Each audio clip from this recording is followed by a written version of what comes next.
y van a argumentar los resultados. Es importante pues, que le intenten entender la parte teórica porque pues de lo contrario no van a manejar los procesos.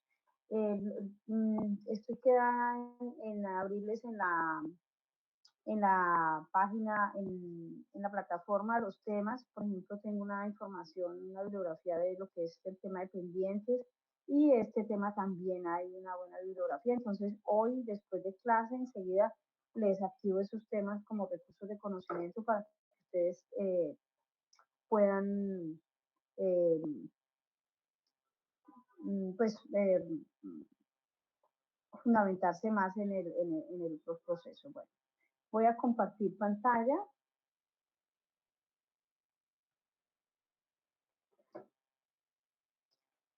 Bueno, ya están viendo la pantalla.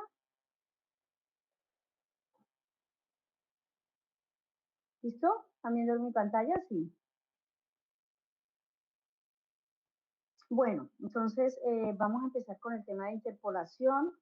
Es muy importante para ustedes en el sentido de que, bueno, la interpolación se aplica a variables de tipo, a variables cuantitativas continuas. O sea, no aplicamos interpolación a variables discretas.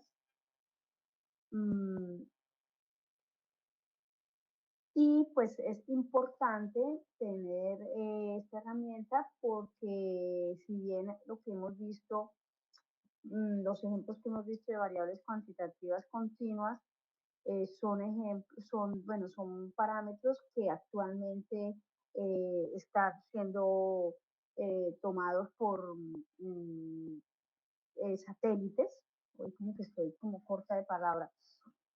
Entonces, pero no todos los datos que nosotros necesitamos manejar desde el punto de vista ambiental, no todos los parámetros ambientales están tomados por satélite. Por ejemplo, ya ustedes están trabajando lo que es el modelo digital de elevación, que son las alturas, están trabajando, ya saben ustedes que hay datos de calidad de aire, como el SP5, el Sentinel-5, que aunque no lo hayamos podido abrir las imágenes, pues hasta ahora, pero ahí están.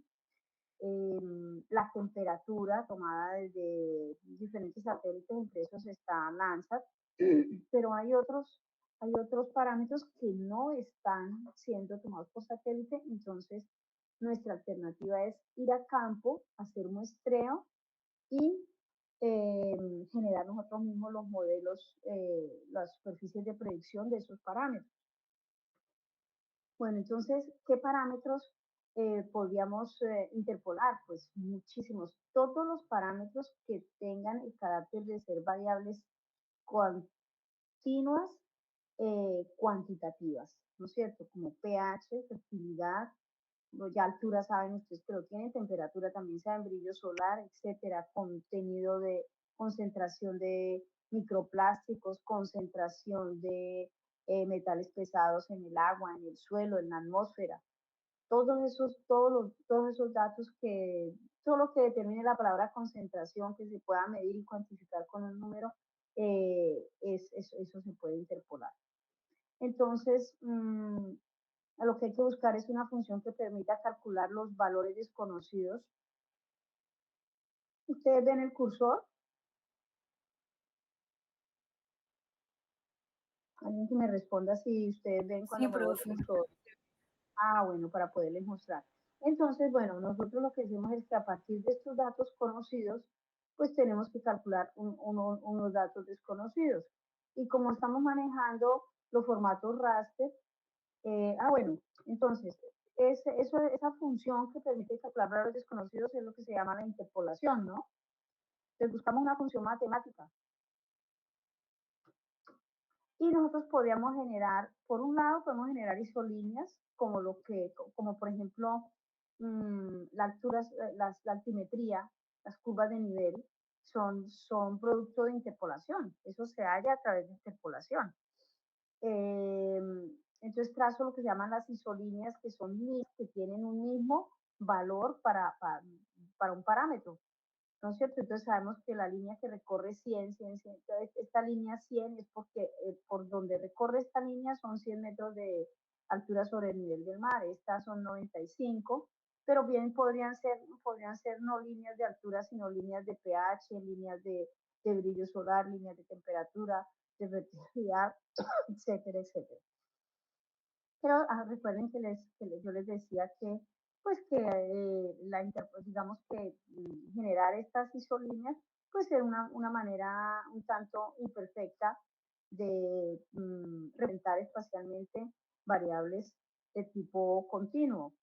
Que lo mejor era tener los raster, que ya ustedes sobradamente los conocen, los entienden, que son pues simplemente la superficie de la Tierra cuadriculada en celdas, donde todos los valores, o sea, cada celda tiene un valor.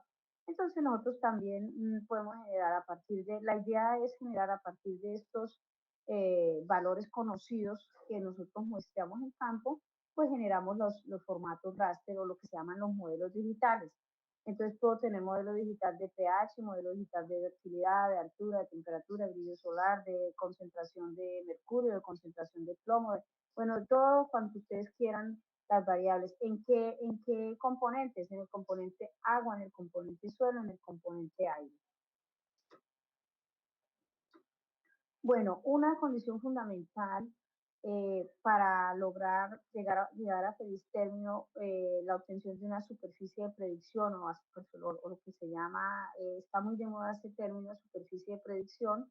¿Por qué se llama superficie de predicción? Porque yo a partir de unos valores conocidos genero toda una red de datos matemáticos en toda una superficie donde todos los puntos o todas las celdas que tengo aquí tienen valores. Entonces, por eso se llaman superficies. O sea, yo a partir de esos puntos genero lo que es una superficie. O sea, una superficie es como una capa continua de información.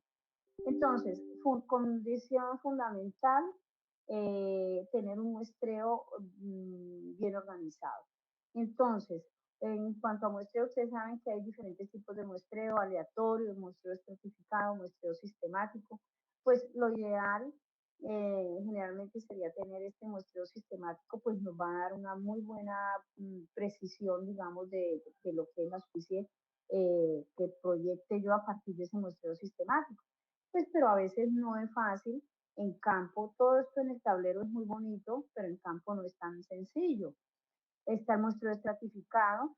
Ese muestreo, todo depende también del análisis que se esté haciendo y del tipo de variable que estamos analizando. Entonces, a veces necesitamos un muestreo estratificado que nos determine, digamos, que comportamientos en diferentes sectores. O sea, necesitamos a veces dividir, sectorizar ese muestreo para poder espacializar la variable adecuadamente. Y podemos tener también un muestreo aleatorio. Pues lo ideal sería este, pero en términos de no tener ese muestreo aleatorio, lo que es muy importante en el muestreo es que usted muestre toda la superficie, que usted haga un barrido de toda la superficie. Usted no puede decir que voy a interpolar, tengo 4 puntos acá, entonces aquí en esta esquina superior izquierda, entonces voy a dar la superficie de predicción para toda el área, porque usted está cometiendo, pues no está haciendo el trabajo bien, entre otras cosas porque aquí nosotros dependemos bastante de lo que es la variable continua, que entre más, cuya característica está asociada a que entre más, asociada a la dependencia espacial, entre más cerca está el fenómeno, más se parece, pero entre más, digamos que entre más lejos estamos, pues el fenómeno ya va cambiando o la situación va cambiando. Entonces, yo no puedo tener 4 puntos acá y pretender interpolar para toda la superficie, porque claro, los puntos que están acá cerca pues estarán pues muy asociados realmente a lo que está pasando acá, pero los que están acá pues no va a ser, o sea, estos puntos no van a ser el reflejo de lo que está aquí. Por eso yo necesito muestrear a lo largo de toda la superficie que estoy estudiando para poder tener el comportamiento más cercano de esa superficie, porque no es interpolar por interpolar, sino acercarnos a una realidad, ¿no es cierto?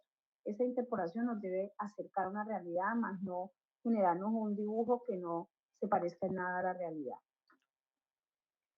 ¿Me pueden interrumpir cuando tengan alguna pregunta, por favor?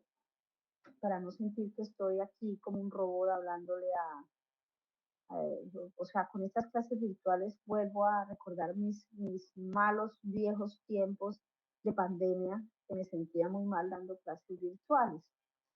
Bueno, entonces tenemos el muestreo, ya sabemos que se hace la interpolación, entonces lo que se obtiene son los modelos digitales. Entonces aquí dice que el modelo digital es una representación digital de una variable cuantitativa y continua sobre una superficie bidimensional por medio de valores z referenciados. La superficie bidimensional pues es el largo por el ancho, ¿no es cierto? Es un plano. Y los valores z, que es de los que están hablando, se hacen referencia al valor de la variable, ¿no es cierto? A la cuantificación de la variable que vamos a espacializar, o sea, a estos valores para obtener esta superficie. Ya esto lo habíamos dicho, que tenemos, podemos hacerlo con alturas, precipitación, profundidad, fertilidad, todo lo que ustedes quieren. Y lo que obtienen es este modelo digital. Es un modelo digital. Si es de alturas, es un modelo digital de terreno que ya ustedes lo conocen. Esto para ustedes ya no es nuevo. Pero podría ser igual de precipitación, de profundidad, de fertilidad, y la mayoría se parecen en sus, es un modelo digital, eso ya lo dijimos. Entonces la interpolación lo que hace es que encuentra un valor valores desconocidos a partir de valores conocidos, ¿no es cierto? No, eso son en el término, en la terminología raster tiene un nombre que se llama operaciones de vecindad extendida, pero pues eso no nos importan mucho los nombres. Propiedades, mire, podemos espacializar de esa manera, interpolar propiedades físicas y químicas del suelo, datos climáticos, altura, profundidad del suelo, niveles de acuíferos, todo lo que ustedes quieran que sea variables cuantitativas continuas o dependientes espacialmente. Aquí nos están diciendo que el fundamento de la interpolación es la correlación espacial. También ya lo hemos dicho.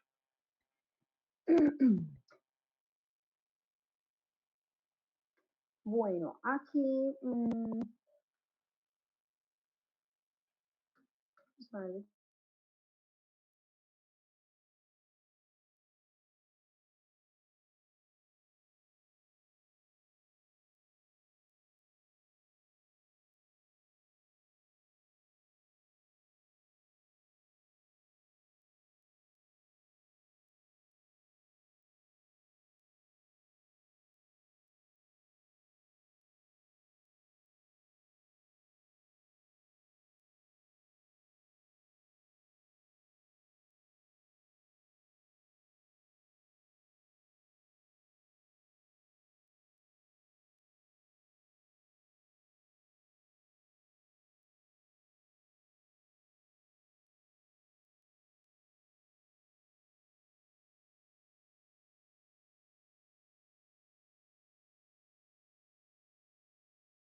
Pues eso es muy fácil porque yo digo, bueno, el punto central es, o por ejemplo, este es mi punto de referencia, este cafecito que está acá.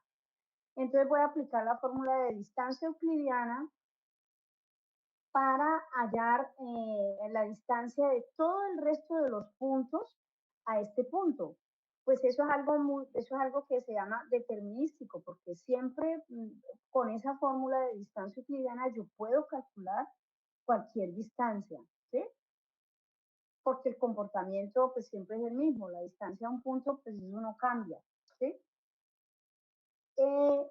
Pero ocurre que en la naturaleza, si vamos a referirnos a otros fenómenos, como por ejemplo el contenido de humedad en el suelo, eso no tiene el contenido de humedad en el suelo no tiene una, una,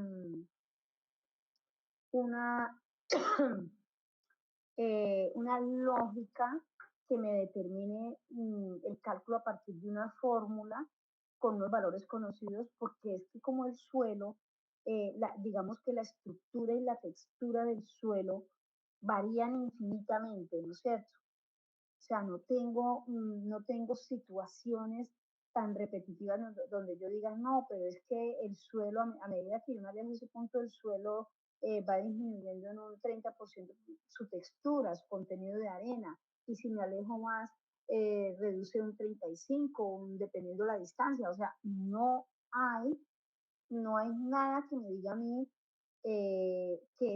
cómo va a comportarse ese contenido de humedad del suelo, porque digamos que la estructura y la textura del suelo varía infinitamente. ¿Me están entendiendo eso? Hola. Sí, profe. Entonces, ¿qué pasa? Que eso es lo que se llama un comportamiento estocástico. Y eso es muy propio de esas variables que son continuas, de las variables continuas, de la dependencia espacial. Hay una relación fuerte con la distancia. ¿A qué distancia me encuentro? Entonces, por ejemplo, si yo voy a determinar el contenido de humedad del suelo aquí en este punto donde yo coloqué una regadera y regué el suelo, pues lo único que yo puedo saber es que alrededor de este punto el contenido de humedad del suelo será mayor que si me voy alejando de aquí, de ese punto, ¿no es cierto? Pero no puedo saber realmente eh, cómo varía esa cómo cambian esos valores. No hay un delta de cambio que sea constante. Entonces eso es lo que se llama un comportamiento estocástico, que no, o sea, no lo puedo modelar a través de una simple fórmula. Entonces, todas las variables, la mayoría de variables ambientales son de comportamiento estocástico. La naturaleza no se comporta determinísticamente, la naturaleza se comporta caóticamente, estocásticamente. Hagan de cuenta como cuando ocurre un terremoto.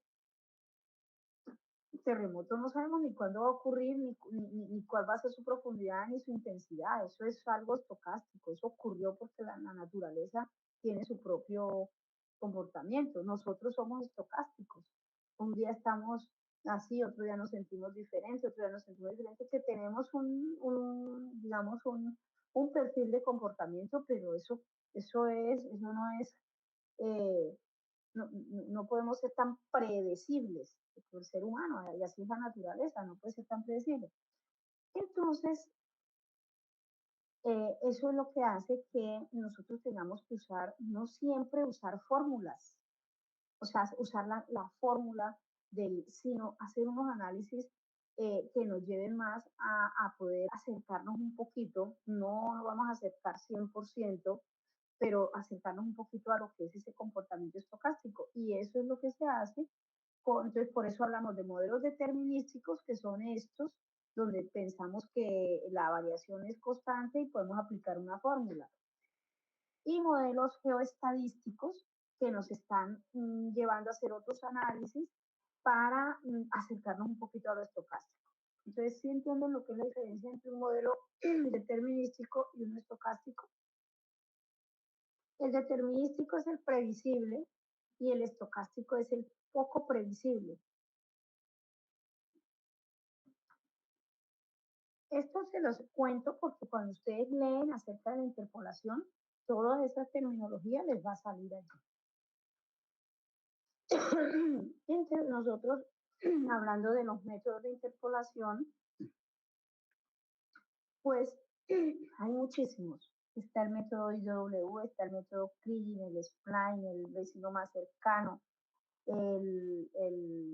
bueno, eso hay una cantidad. Inclusive yo colocaría dentro de los métodos de interpolación la regresión estadística, es un método de interpolación. Es más, yendo más lejos, pondría como método de interpolación lo que son los modelos de Machine Learning, los modelos todos esos modelos de eso que está de moda hoy de la inteligencia artificial, todo eso me está llevando, por lo menos en lo referente que manejamos de nosotros variables continuas, esos son métodos de interpolación. Pero aquí vamos a explicar los tradicionales que se han usado, pero de ahí para adelante, todo esto ya en 10 años, ustedes estos métodos de interpolación están, mejor dicho, mandados a recoger. Tienen que estar ya en el cuento de los modelos a partir de inteligencia artificial. Entonces, vamos a explicar de todos esos que hay en las ayudas de ArcGIS, en el HEP de ArcGIS, ahí los explico todos. De ahí vamos a profundizar en dos métodos que son los más conocidos. Un método que se llama IDW, ponderación de distancia inversa, y el otro método que se llama Kriging. Son los dos métodos que vamos a utilizar, a explicar. Entonces, este método de IDW, ponderación de distancia inversa, se llama así porque se basa en ponderar los puntos que están más cerca del valor conocido o del fenómeno. Entonces, vamos a suponer que este puntico amarillo es el punto de valor conocido. O sea, eso fue lo que yo muestré. Esa es la muestra. Sí, todos estos son valores conocidos. Sí, entonces vamos a mirar que los valores, entonces, ¿qué hago? Todos estos son valores conocidos, los punticos. Entonces, yo voy a decir que para los demás puntos, les voy a dar, entre más cerca esté el punto,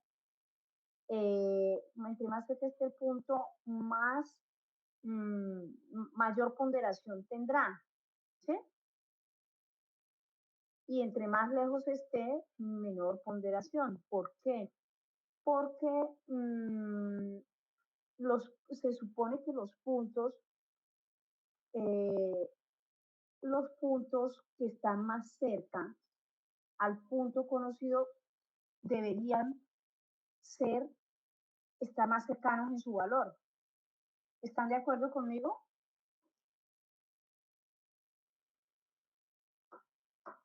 Hola. Sí, profe. ¿Se durmieron? ¿Por qué? Porque nosotros siempre hemos dicho que la correlación espacial tiene que ver, o la dependencia espacial, en que los fenómenos se parecen entre más cerca están. Entonces, yo lo que tendría que hacer es ponderar si este punto está a menor distancia de este punto, del punto de referencia, pues le doy una mayor ponderación para que en el proceso estadístico este valor sea similar a este, y si este punto tiene una ponderación menor, pues este punto tenderá a ser menos similar a este que este.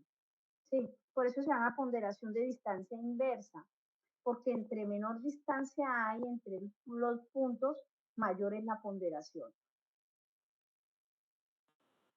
Entonces dice acá, el valor a calcular depende de, primero, el valor de los demás puntos, o sea, de los puntos. Aquí establecieron como un radio, un área de influencia, donde toman estos puntos para calcular esto. Esto es digamos, una interpolación de tipo local, donde ellos solamente tienen en cuenta los puntos que están a cierta distancia, en cierto radio, los otros no los tengo en cuenta.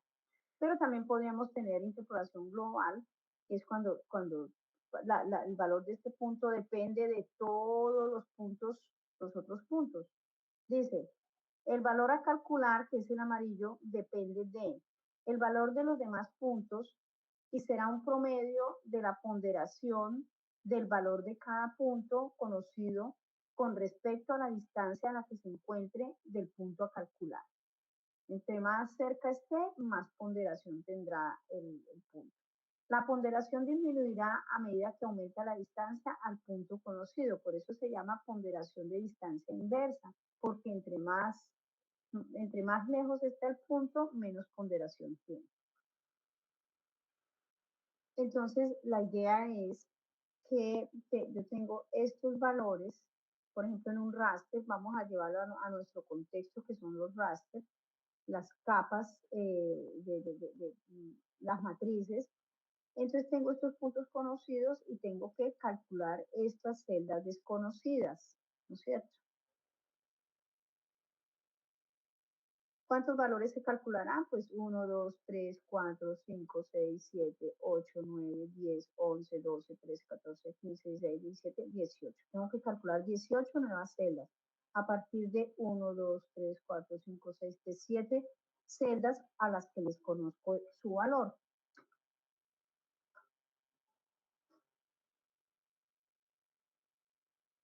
Bueno, aquí dice cuántas celdas hay de acuerdo a la resolución del mapa. Pues sí, lógicamente, ¿no? Aquí hay que calcular un valor para 19 celdas. Mira, he contado 18, no sé si son 18. 3, 4, 5, 6, 7, 8, 9, 10, 11, 12, 13, 14, 15, 16. Oye, cuento 18. No sé. Bueno, vamos a ver acá.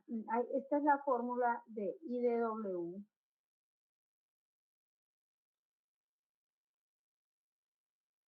Entonces, por ejemplo, si nosotros vamos a fórmula de IDW, de ponderación de distancia inversa. O sea, aparte, bueno, les comento que IDW es un método determinístico. O sea, hace de cuenta que el fenómeno pues tiene una variación, pues digamos, constante, ¿no? Se comporta igual en todos para todos las superficies. Entonces, pero bueno, es determinístico, pero fíjense ustedes que nosotros el toque de diferencia se lo estamos colocando a través de la ponderación de distancia inversa. Estamos de todas maneras aplicando el concepto de que entre más cerca están los fenómenos, más son parecidos, ¿no? Entre más cercanía hay en la superficie, más parecido es el fenómeno. Entonces, la fórmula dice, entonces vamos a, este ZXJ, este ZXJ, es el valor que voy este es el valor que voy a calcular, nuevo valor.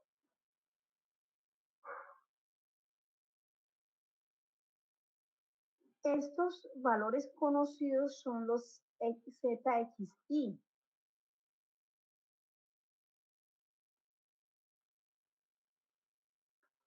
Bueno, entonces, y la distancia IJ, la distancia IJ es la distancia que hay entre el centro del píxel desconocido y el centro del píxel del valor conocido, ¿sí? Elevado a la menos alfa, ¿sí? O sea, eso es como si tuviera yo, o sea, mire, menos alfa es el factor de ponderación de la distancia. Pues siempre es negativo porque esto es como si yo tuviera 1 sobre DIJ alfa, ¿sí? ¿Estamos de acuerdo?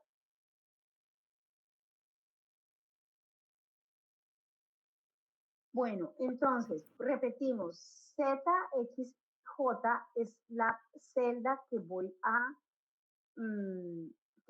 interpolar, a la que, de valor, a la que voy a hallar su valor. Los ZXI son los valores conocidos dentro del área local que definí que a partir de la cual iba a encontrar ese valor. Entonces son estos dos valores, 14 y 16. Y D y J, D y J es la distancia que hay entre los centros del píxel desconocido y el píxel conocido. Sobre la sumatoria de la distancia de D y J a la menos alfa.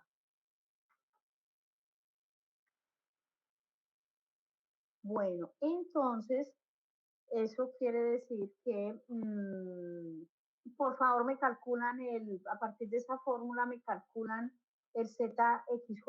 Yo lo voy a ir haciendo aquí para saber si sí es o no, si sí lo calcularon bien o no.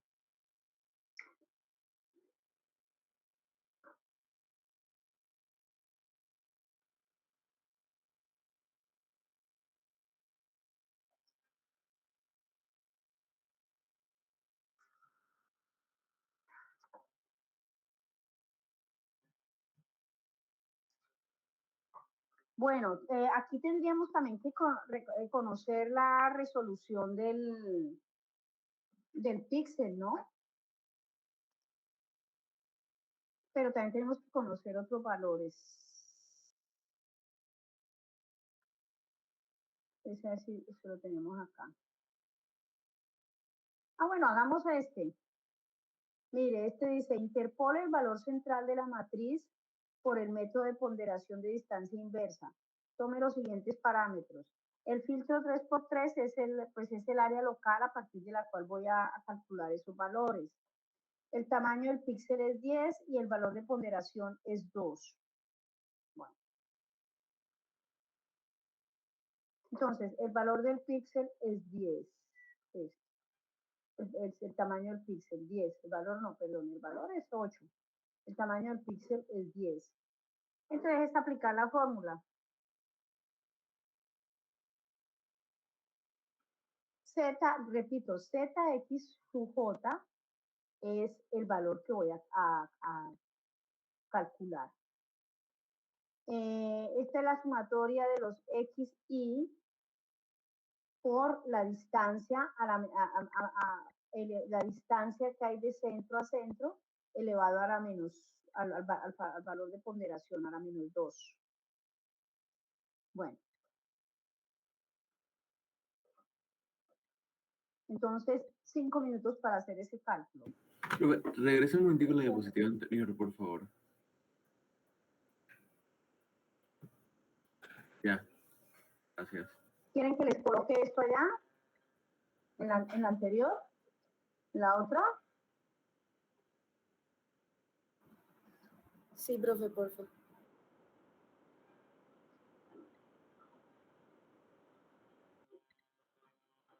Esperen.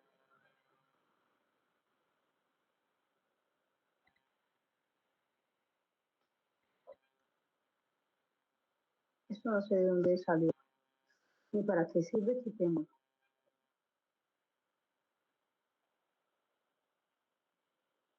Bueno, entonces aquí se las dejo.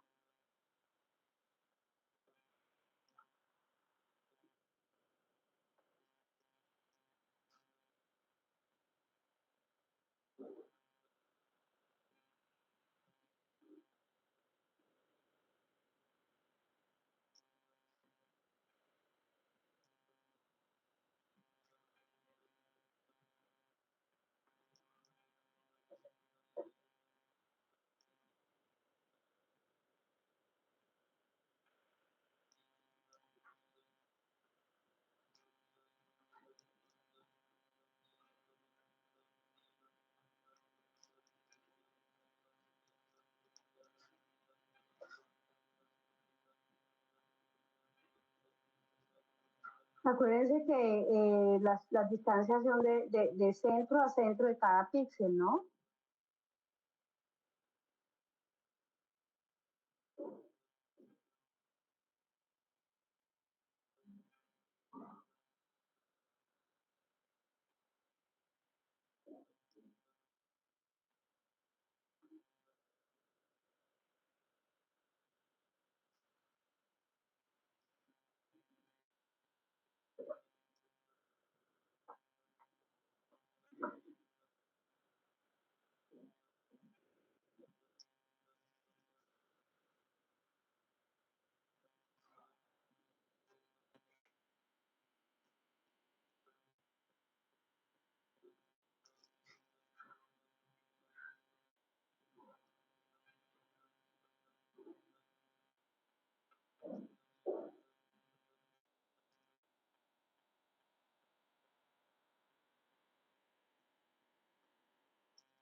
¿Alguien tiene el valor ya?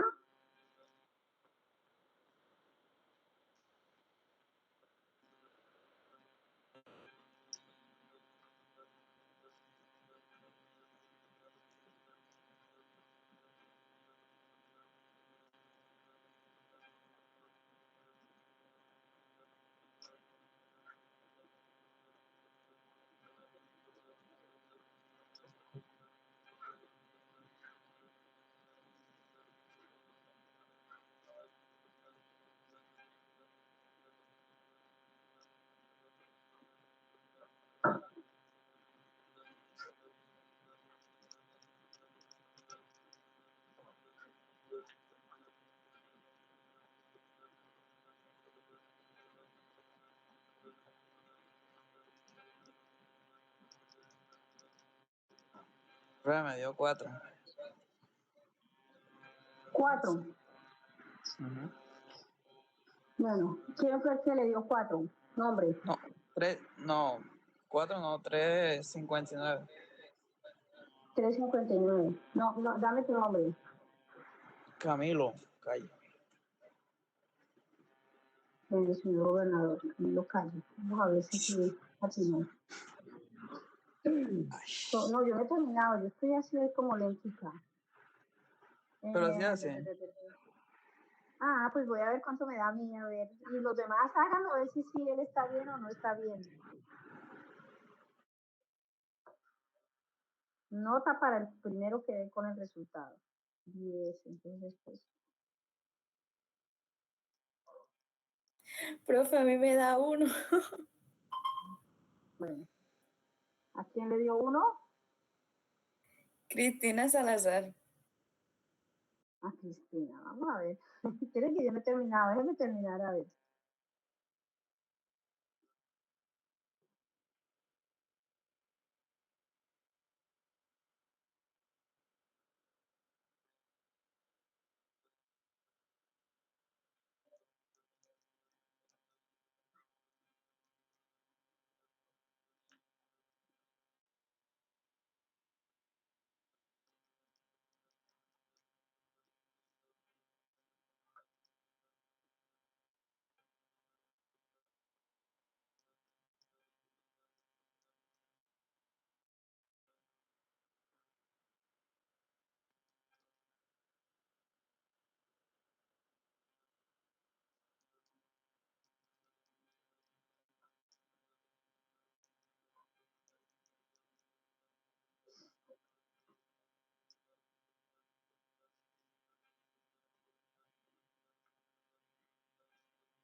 Ay, no, una embolatada.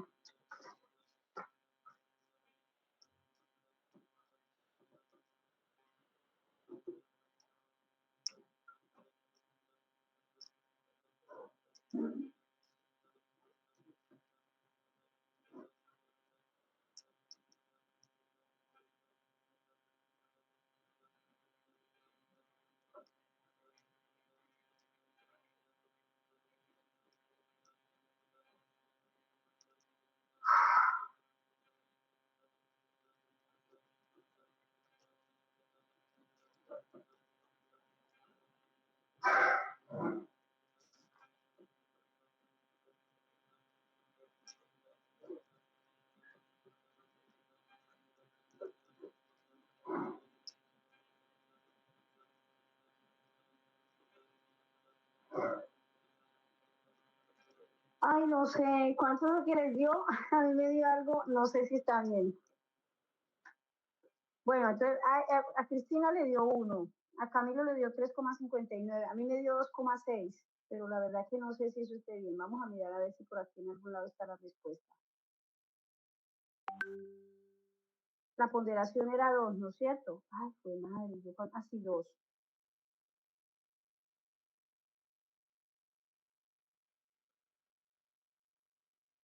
A mí me dio 2,6, que no creo. el resultado debe estar más asociado, más cerca a 4. El resultado está entre -4 y 8, o sea, un valor cercano, porque son los más cercanos. Bueno, venga, entonces, ustedes van a copiar, van a hacer captura de pantalla de lo que tienen allí.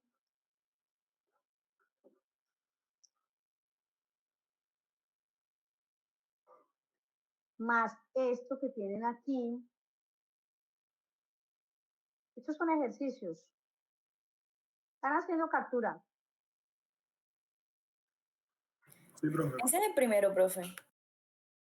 A ver, el primero fue el que hicimos, que no tengo ni idea si está bien o mal, tengo que volverlo a hacer porque estoy así como un poco, como que me hace falta el desayuno ya. Este.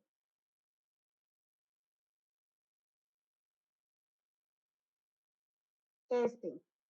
Ah, este creo que es el mismo, ¿no? Ah, pues es el mismo porque es este. Este. Profe, sigue siendo. No, no es el mismo, porque el 4 ya no es -4, sino 4.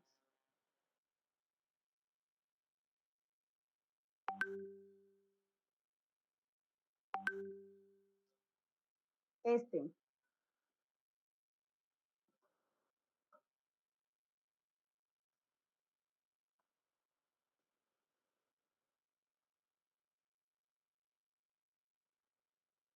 Y este.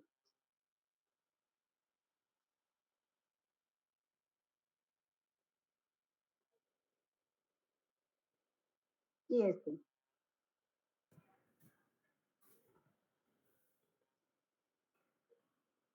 ¿Cuánto creen ustedes que debería dar este último ejercicio? Aproximadamente 5, ¿sí? Uh-huh. Profe, ¿puede poner el anterior? Porfa. Bueno, hagamos una cosa, yo les mando los pantallazos con las Bueno, listo. monitoras. Bueno, para terminar, vamos a mirar qué es lo que es el IDW, porque es que hay un IDW global y un IDW local. Sí, el local fue el que nosotros hicimos. ¿Por qué? Porque nosotros tenemos todo un espacio y definimos que nuestro radio de búsqueda de valores conocidos para encontrar un valor conocido es este filtro. Sí. Podría ser más grande, podría ser así, para cubrir todo esto. Entonces se llama lo que se llama un IDW local. Y uno global es cuando yo tengo esta matriz, todos estos valores conocidos y asumo que el valor que debe ir aquí depende de todos los valores conocidos que tengo. Estén lejos, estén cerca, o sea yo hago el ejercicio con todos los valores. ¿Eso cuando se hace? Cuando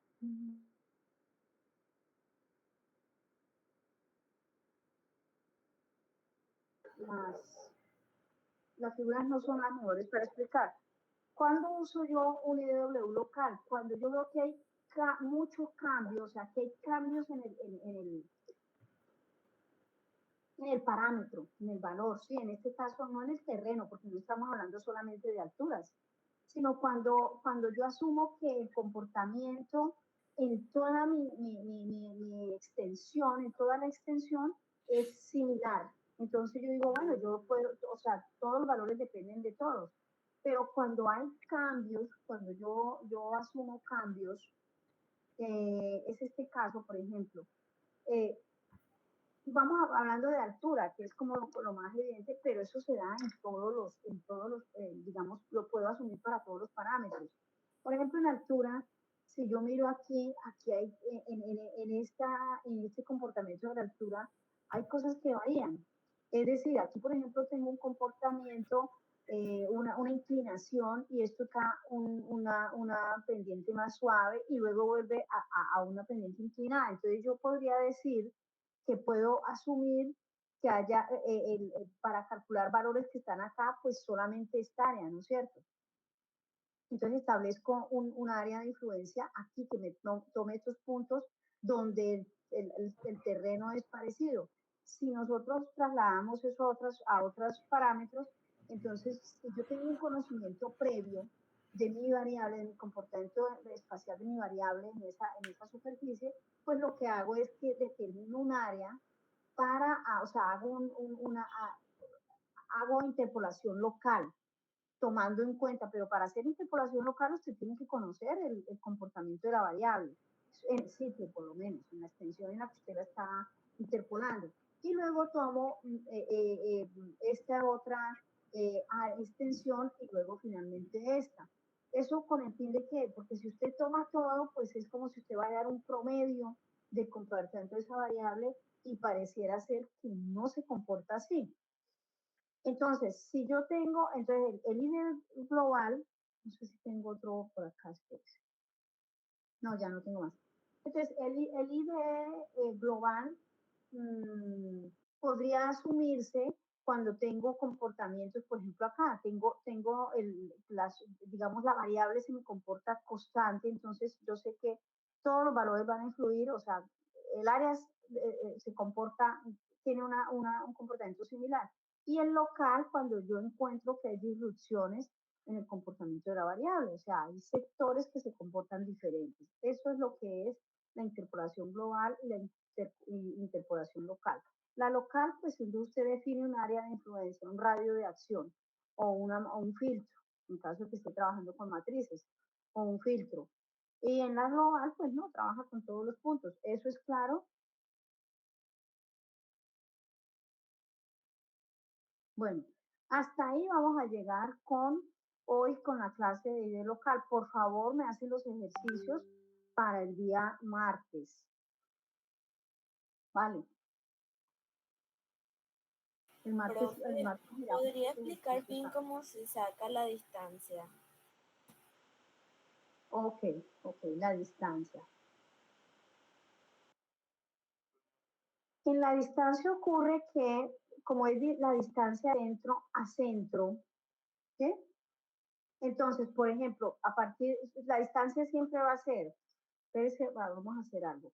Cuando voy a hacer la sumatoria con porque dice que es la z, que es el valor conocido por la distancia. Entonces, en este caso, si estoy tomando este valor, entonces la distancia va a ser esta. Desde este centro a este centro.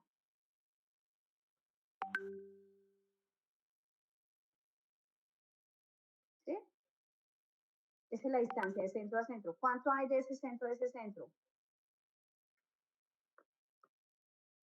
Si la resolución es del 10, el tamaño del píxel es 10. 10 metros. Exacto. Si estoy tomando este punto desde este centro, o sea, ahora voy con 0. Entonces, 1 por la distancia esa a la menos 2. Entonces, 1 por 10 a la menos 2. Ahora voy con 0. 0 por 10, 0 por qué. ¿Cuánto será esto? Entonces, ya no es de centro a centro. Esto ya es una diagonal o lo que nosotros llamamos una hipotenusa. ¿Sí? ¿La captan? No creo que tengan que explicarles más. Y esta, si voy de este centro a este centro,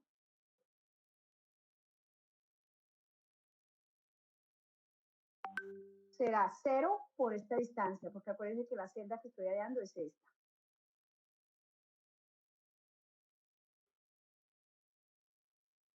¿Captaron?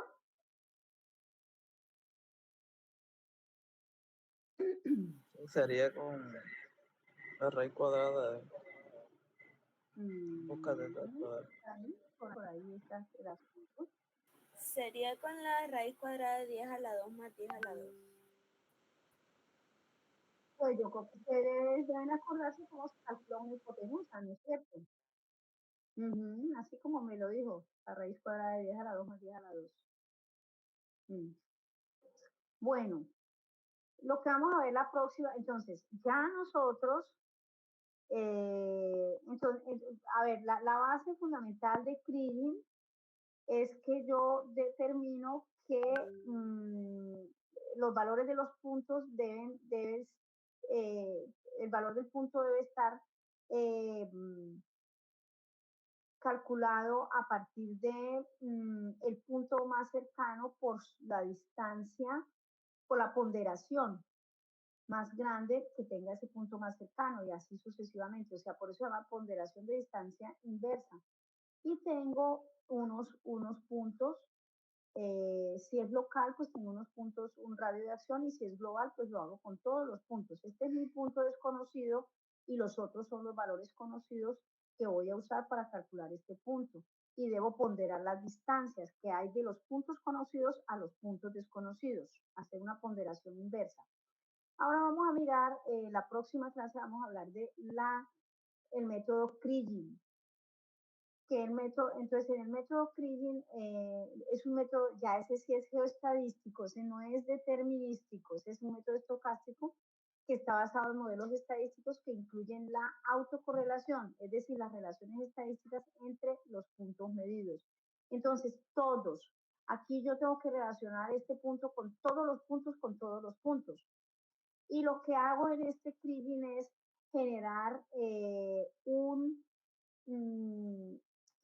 un modelo, o sea, cuando yo hago un Kriging, cada Kriging, de acuerdo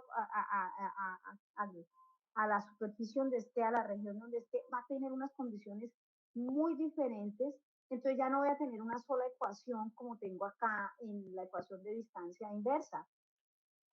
Voy a tener una ecuación específica para el comportamiento específico de esos puntos que están allí, ¿sí? Del fenómeno ahí en ese sitio. Y si yo me muevo a otro sitio, tengo que volver a hacer todo el proceso para dar una ecuación que se ajuste al comportamiento del fenómeno en ese sitio. Y si me voy para Yapel, tengo que volver a establecer una ecuación que se asocie a lo que está ocurriendo allá. Entonces es como quien dice, no tengo una fórmula determinada. Lo que hago es que yo hago una serie de cálculos estadísticos y después obtengo un modelo experimental que se llama, y a partir de ese modelo experimental me voy a buscar a la literatura un modelo teórico que me represente lo más cercano posible ese modelo experimental. Entonces, este es un método más robusto, más orientado más coherente con lo que realmente ocurre en la naturaleza, y pues es un método muy usado, muy usado. Ha mostrado pues buenos resultados. Entonces, quiero que ustedes estén muy pendientes y muy atentos digamos, al entendimiento de este método. Para ese método ustedes necesitan tener unas bases estadísticas. Les voy a mostrar acá rápidamente qué necesitan tener. Tener en cuenta, hacer un análisis de lo que son las medidas de la distribución y tendencias de los datos. El programa, medidas de tendencia central, dispersión de los datos y simetría. Sí, esto, entonces, ustedes van a mirar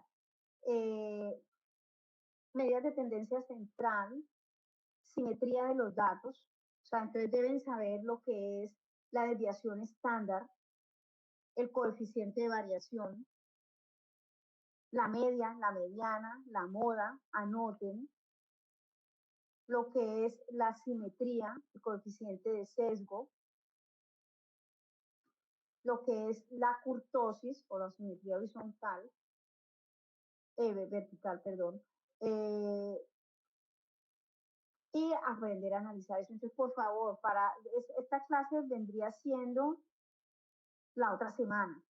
No sé si el jueves, el viernes yo no estoy, o sea que el viernes no podría ser, pero podría ser el jueves en la noche, o si bien queremos el lunes, el siguiente lunes, tempranito, a las 6 de la mañana, 7:30, así como hoy. No sé, como ustedes quieran. Entonces, por favor... Porque el lunes tengo clase con la profesora Aya, a las 6, de 6 a 10. Bueno, entonces hagamos algo. Cuando nos encontramos el martes, que son las exposiciones, cuadramos esta fecha. Pero mira, ¿sabe una cosa? A mí me gustaría cuadrar esa fecha Ya. ¿Por qué? Porque acá los tengo a todos. Tengo los de los dos grupos. Aquí en este momento hay reunidos 32, que son los interesados. Los que no vinieron, pues será que no les interesa. O sea, tenemos casi todo, nos faltan sino 8. ¿Por qué no paramos esa fecha de una vez? ¿El miércoles no les sirve? ¿Miércoles 6 de la mañana? No, profe, porque hay un grupo de residuos sólidos que da clase los miércoles en la mañana. Hay clase Bueno, de tecnología miércoles también. miércoles a las 6 de la tarde.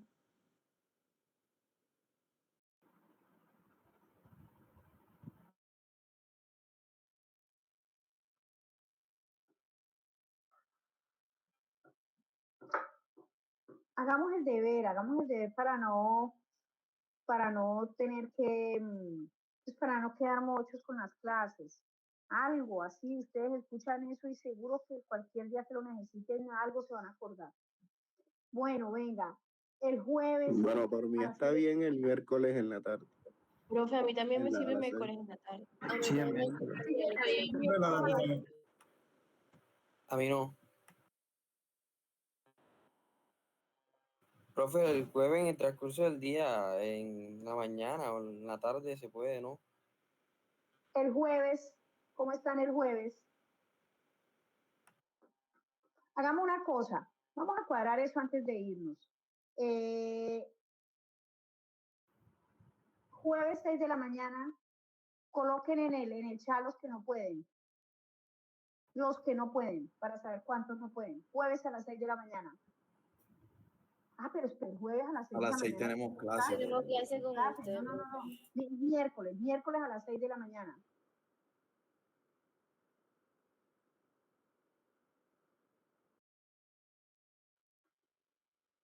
No, miércoles a las 6 de la mañana difícil. Mucha gente no puede.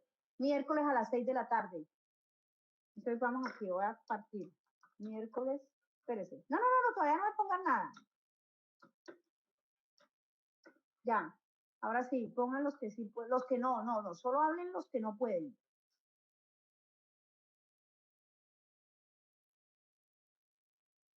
Gerson no puede. Bueno, ¿quién más? ¿Quién más no puede jueves a las 6 de la tarde?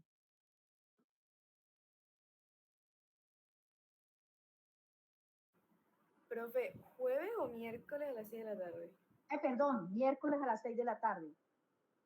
Ahí está puesto en el chat.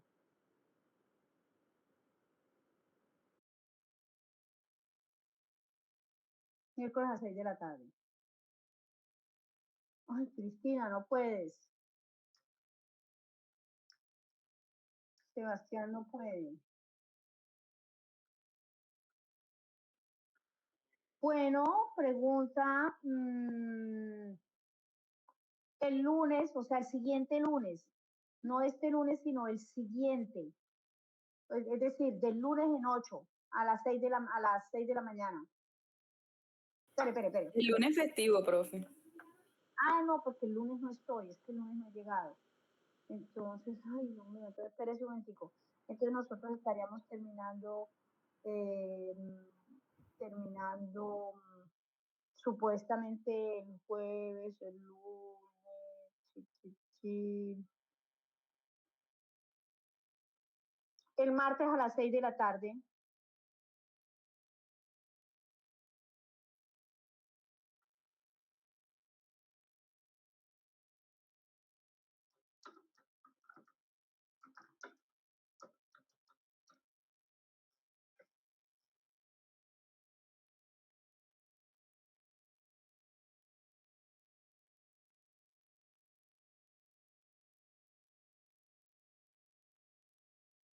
No, coloquen los que no pueden, solamente los que no pueden. Martes a las 6.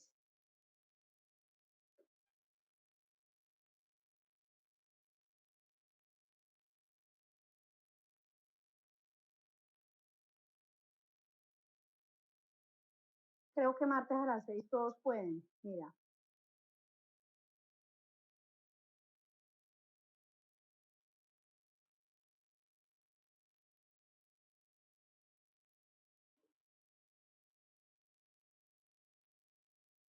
¿Listo? Entonces, oficialmente, la siguiente clase quedó para el lunes es festivo, o sea, para del martes en 8 días, ¿sí? Vamos a mirar la fecha, y ya de una vez oficialmente la colocamos. O sea, profe, sería el 17. El 17, sí señora. Martes 17.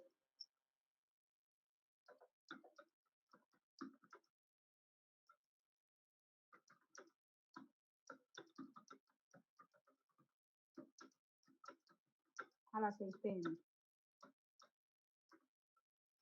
Listo, oficialmente. Martes 18 de octubre es la segunda parte de este tema. Porque esta semana yo creo que se nos va en la exposición, en terminar el taller. Yo creo que el martes terminaríamos el taller, lo que estamos haciendo, y ya el jueves iríamos a práctica de interpolación. Eso nos queda perfecto. Y les cuento una cosa, que a finales de noviembre, de octubre, ya ustedes, yo tengo que llegar con ustedes hasta darles los principios físicos de la teledetección. Ya ustedes después con Ingrid van a la parte práctica y van a ver lo de geodatabases y para de contar. Frito el pollo, se acabó el curso. Martes 17 de octubre a las 6 p.m.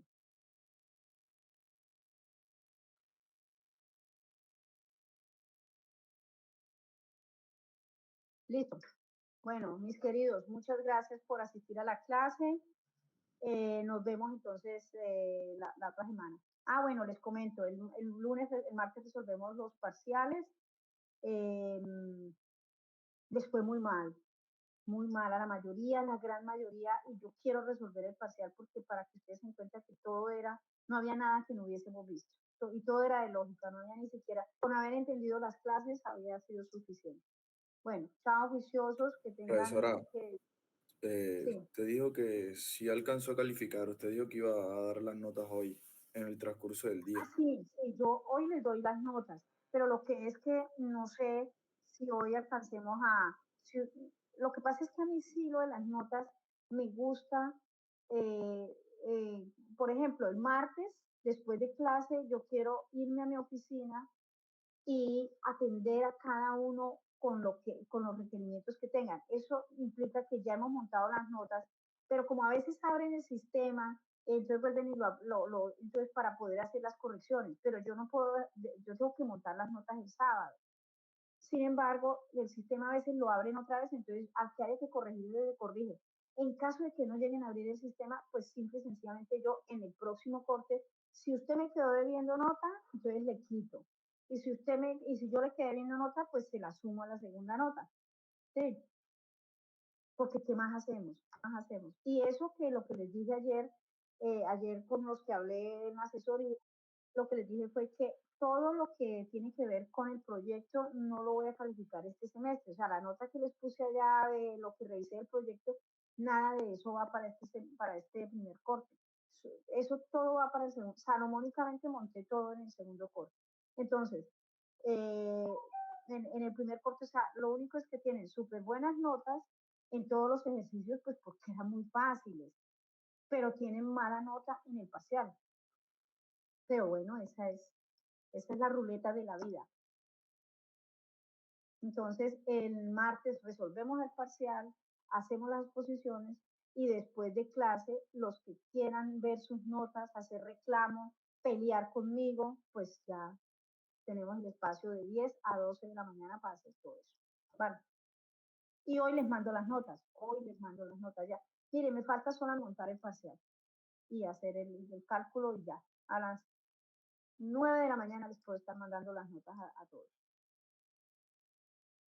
¿Listo? Listo, profe. Gracias. Bueno, chao, juicioso. Buen fin de semana. Estudien mucho. Bueno, profe, hasta luego, gracias. Pues, Profe.